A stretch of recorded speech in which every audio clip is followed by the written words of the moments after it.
Estamos de volta com o programa Matina e vem cá, condutor, já foi parado em uma blitz?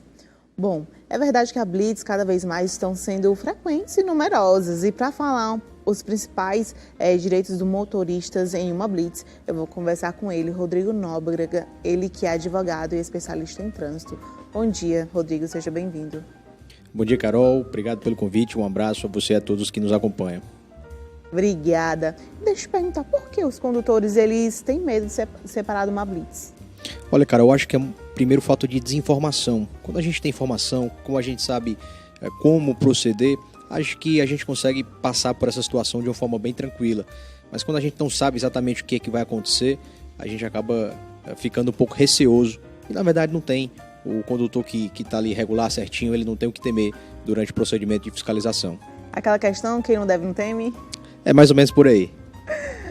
Rodrigo, a gente sabe que os agentes fiscais são os confidentes, né, do órgão e a gente deve sempre confiar neles ou não é bem assim?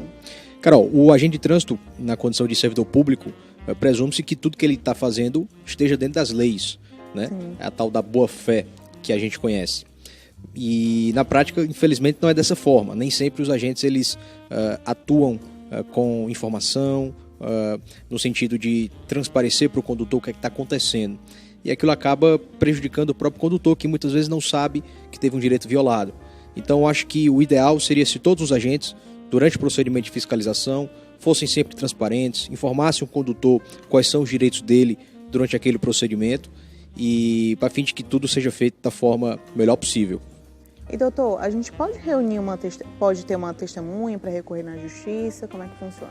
Olha, o procedimento de autuação de trânsito, quando ele é em flagrante, no caso de uma blitz, por exemplo, a primeira coisa que o condutor tem direito é de saber qual é a infração que ele está cometendo. Por exemplo, se for uma infração, Carol, cuja irregularidade pode ser sanada naquele local, ele pode, por exemplo, ter o veículo dele liberado. Nem todo mundo sabe disso. Um exemplo clássico desse tipo de situação é a multa por conduzir o veículo com licenciamento atrasado. O condutor ele é parado na fiscalização, o agente verifica que o licenciamento está atrasado e muitas vezes não comunica que o condutor pode pagar, se ele tiver acesso, por exemplo, pelo celular ao banco, aquela taxa e ter o veículo dele liberado. Às vezes o condutor não sabe disso, o agente também não informa, ele é multado e o veículo ainda é retido no reboque. Então, são direitos básicos que, se por acaso o condutor soubesse ou o agente informasse, ele poderia apenas ter lavrado o auto de infração, mas liberado o veículo. Então, é importante que o agente ele atue sempre com essa transparência, né, informando ao condutor quais são os direitos dele. E, obviamente, que uma vez informada com a infração que o condutor está cometendo, ele vai poder entender quais são os direitos dele dentro daquele contexto, como é o caso, por exemplo, dessa multa. E outras infrações, como a infração da lei seca e outros tipos de multas, em que o condutor, dependendo do tipo da infração, ele tem como agir ali, exercer determinados direitos. Entendi. A gente acabou de falar, né, a questão de testemunhas, direitos, a questão do fiscal ser um confidente, ser aquela pessoa de confiança, mas existe aquele abuso de poder, né, doutor? O que eu quero te falar e falar para o pessoal de casa é que a gente recebeu uma denúncia, tá? Do apresentador e advogado Roberto Pires, ele que apresenta aqui o programa Da Hora conosco. Caiu uma blitz e aí ele foi filmar. Ele filmou e aí o agente não se sentiu confortável, começou a ser um pouquinho ignorante, rude, pediu para desligar, que era a única prova que o apresentador tinha. E o intuito do apresentador era mostrar um pouquinho da rotina do trabalho deles, já que ele tinha sido parado. E aí o que aconteceu? Ele levou uma multa. Carol, mas que tipo de multa o Roberto levou? Ele levou uma multa por recusar fazer o teste do bafômetro. Mas ele não se recusou, né? O agente não permitiu que ele fizesse o teste do bafômetro, mas ele acabou multando porque ele não tinha gostado que o apresentador estivesse filmando. Então, te convido, doutor, agora, e você que está aí de casa, a assistir na íntegra e com exclusividade essas filmagens.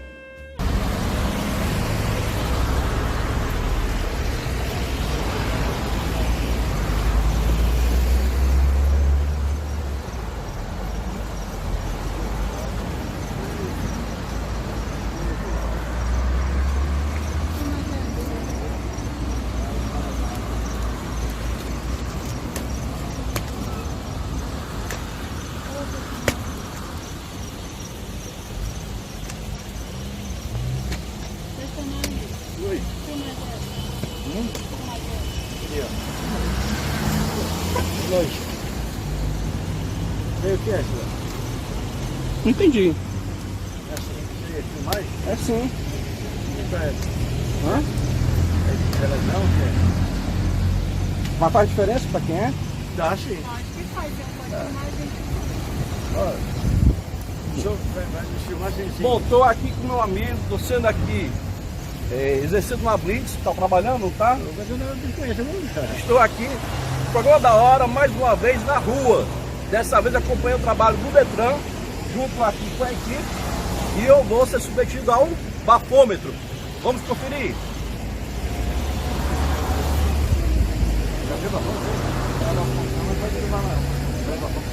Ok, tudo bem. Eu te dou aqui.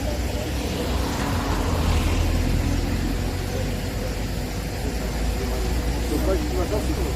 Não, mas eu não preciso fazer. Sou eu. Por quê? Não, estou trabalhando, eu já tenho um papo. Isso para a assessoria de pessoas polêmicas, que eu não vou. Não, estou liberado, então. O que é que falta agora para mim? Vai fazer um exame de não vou mais não, então estou obrigado. Não tem problema não, não é porque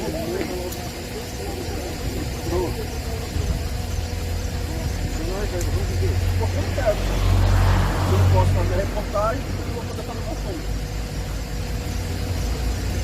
Estou trabalhando, eu sempre preciso trabalhar aqui. Estou aqui, entrevistando, mas falta. Eu estou brincando? Você não pode filmar coisa que eu Não está trazendo, não, se é servidor.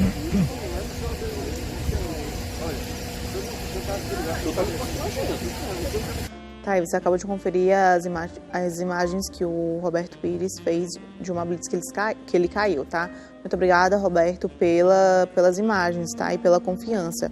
Lembrando, gente, que a gente entrou em contato com a assessoria da MC e também do Detran, mas até a edição desse programa eles não se pronunciaram, tá? Doutor, o que o motorista pode proceder numa situação como essa?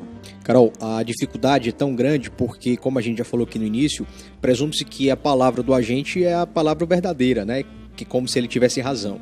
E muitas vezes, como é o caso desse vídeo, que o condutor está sozinho, não tem nenhuma testemunha junto com ele no veículo, não resta muita alternativa a não ser fazer um tipo de filmagem, registrar uma foto. Realmente é uma situação muito delicada. E nesse caso específico, ainda que o condutor ele não tenha se recusado ao teste, isso é um direito de todas as pessoas. Ninguém é obrigado a produzir uma prova contra si ou se submeter a um teste. O ônus da prova da infração cabe ao agente de trânsito. E ele tem à disposição uma série de meios que ele pode fazer isso. Alguns que sequer dependem da aquiescência, da vontade do condutor.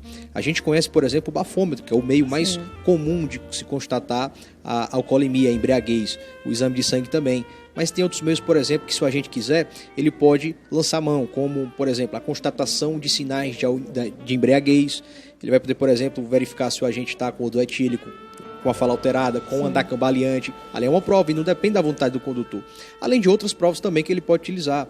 Provas de vídeo, o próprio agente também pode, inclusive alguns Detrans Brasil afora já estão utilizando a filmagem em tempo real durante o procedimento de fiscalização.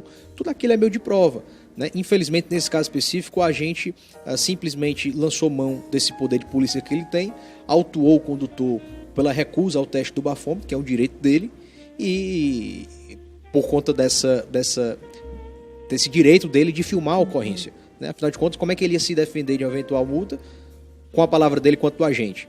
Infelizmente, pelo requisito da presunção de legalidade, a tal da boa-fé, a palavra do agente ela vai sempre prevalecer. Cabe ao condutor provar que aquele procedimento é irregular. Pois tá aí, gente. Espero que essa situação se resolva da melhor forma possível, tá certo? E só ressaltando, tá? Que o Roberto, ele não se recusou a fazer o teste. O agente que agiu de má fé e acabou multando, tá certo?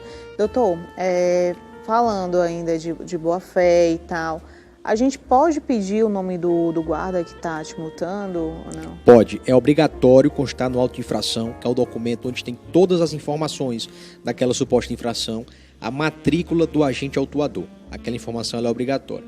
E, Carol, qual o objetivo dessa informação? Primeiro, verificar se o agente tem competência para multar naquele local. Por exemplo, um agente municipal ele não pode multar numa rodovia federal. E na prática isso acontece. Então a matrícula é importante por isso, para a gente saber quem era realmente aquele agente, autuador. Verificar também se os outros requisitos do auto de infração foram preenchidos, como por exemplo descrever com detalhes o local da infração, o veículo, geralmente descrever a situação que foi constatada, né? Por exemplo, aconteceu há um tempo atrás aqui em Fortaleza que estava na moda um tipo de infração bem subjetiva. Qual? Dirigir veículo automotor sem os cuidados indispensáveis à segurança do trânsito. Aí o condutor era multado e ele falava, o que é que eu fiz? O que é dirigir sem os cuidados indispensáveis? E aí o agente não estava lembrando que ele tinha que descrever a situação que ele encontrou. Se, por exemplo, o condutor estava dirigindo olhando para o lado ou conversando com a pessoa, né? Ele tinha que descrever a situação. Depois que essa informação ela passou a ser descrita na prática, a gente viu cada absurdo. Por exemplo, o condutor ser multado nessa infração porque ele foi fazer um cruzamento e olhou para o lado. Ora, como é que ele vai fazer o cruzamento? Ele tem que ver se viu um veículo na via transversal, né? Isso saiu de moda, mas eu me lembro que eu já anulei muita multa por conta dessa irregularidade. Então, o auto de infração ele é o documento que tem todas as informações da multa. E ele tem que ser preenchido corretamente, sempre de modo a garantir o direito de defesa do condutor. Doutor, a gente pode, eu falo a gente porque eu também tenho a habilitação, a gente pode se recusar em receber uma multa? Ou de jeito nenhum, só em filmes? Só em filme. Se o agente de trânsito ele quiser multar, você pode até não querer assinar o auto de infração, mas com o registro da placa do veículo, ele consegue lançar a multa e encaminhar as notificações para o endereço do proprietário do veículo. Ou seja, só em filmes, tá? Não adianta chorar, não adianta espernear, porque você vai levar uma multa. O que o condutor pode fazer, se ele receber a multa, ele exercer o direito de defesa. Todo condutor, por mais difícil que seja, ele tem direito de recorrer da multa na esfera administrativa. E caso ele não consiga anulação, se ele entender que tem direito, ele pode também procurar o Poder Judiciário. Doutor, nós estamos numa pandemia, né? Aqui o estado do Ceará foi um dos estados mais afetados aqui no Brasil e passou a ser uma lei obrigatória o uso de máscaras. Mas a gente sabe que tem muitos motoristas que acabam dirigindo sem máscara. E aí? Pode, não pode? Vou ser multado, não vou? Como é que está essa situação? Isso é uma polêmica muito grande que surgiu no início da pandemia, né? De que dirigir sem máscara seria uma infração de trânsito. Na verdade, para ser uma infração, tinha que ser criada uma lei federal, porque trânsito é uma matéria de competência privativa da União. Então, os estados, através de decreto de governador, de prefeito, não poderiam jamais criar um tipo de infração como essa. Então, não constitui infração, porque até agora nenhum projeto foi votado no âmbito do Congresso Nacional nesse sentido. Então, dirigir sem máscara não constitui infração de trânsito. No entanto, alguns estados, e aqui no Ceará é um deles, por exemplo, foi criada a multa sanitária de sair na rua sem máscara. E dentro desse contexto, o decreto ele traz a informação de que, se o veículo tiver com mais de um condutor, todos os ocupantes devem usar máscara. Rodrigo, se eu parar na blitz com o condutor que do meu lado está sem máscara, o que é que vai acontecer? No caso, eu sou o condutor e estou de máscara, não serei multado, mas o passageiro ele vai ser multado. É uma multa sanitária. O proprietário do veículo, o condutor, não tem nenhuma responsabilidade, ele também não vai ser multado por conta disso, mas o outro passageiro ele vai ser multado por essa infração, por essa multa sanitária. E olha que o pessoal está trabalhando, viu? Tem gente sendo multada aí nos bairros aqui de Fortaleza. E o Detran está podendo fazer esse tipo de fiscalização. Então, nas blitz de trânsito, que a gente já conhece, onde tem que apresentar a habilitação, o documento do veículo, pode ter certeza que isso também vai ser verificado caso tenha mais de um passageiro no veículo. Pois está aí. Doutor, para a última pergunta para encerrar essa entrevista, no caso de quando o veículo é retido, é importante fazer um checklist ou não? Com certeza. O veículo, quando ele é retido, seja porque está com alguma irregularidade ou porque o veículo foi estacionado em algum local proibido, sempre que o condutor estiver presente, ele tem direito de receber o auto de recolhimento do veículo, né, o auto de apreensão. Sim. Nesse documento, Carol, é registrada todas as condições do veículo. Se ele está em perfeitas condições ou se ele tem algum arranhado, alguma batida.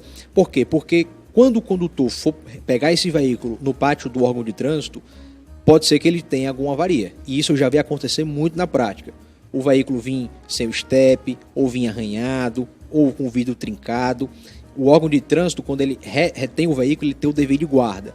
E a prova do condutor de que ele não entregou o veículo naquela condição é esse auto de apreensão do veículo. Então é fundamental que, se o condutor tiver o veículo dele retido na sua presença, que ele solicite ao agente de trânsito esse auto de apreensão.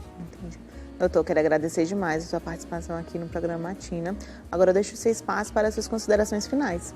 Eu que agradeço, Carol, o convite, mais uma vez aqui da TV União, e dizer para todos que nos acompanharam aqui, que se por acaso forem multados e acharem que aquela multa é indevida, que exerçam o seu direito junto ao órgão de trânsito que lavrou aquela multa. Muito obrigada, seja sempre bem-vindo. Obrigado.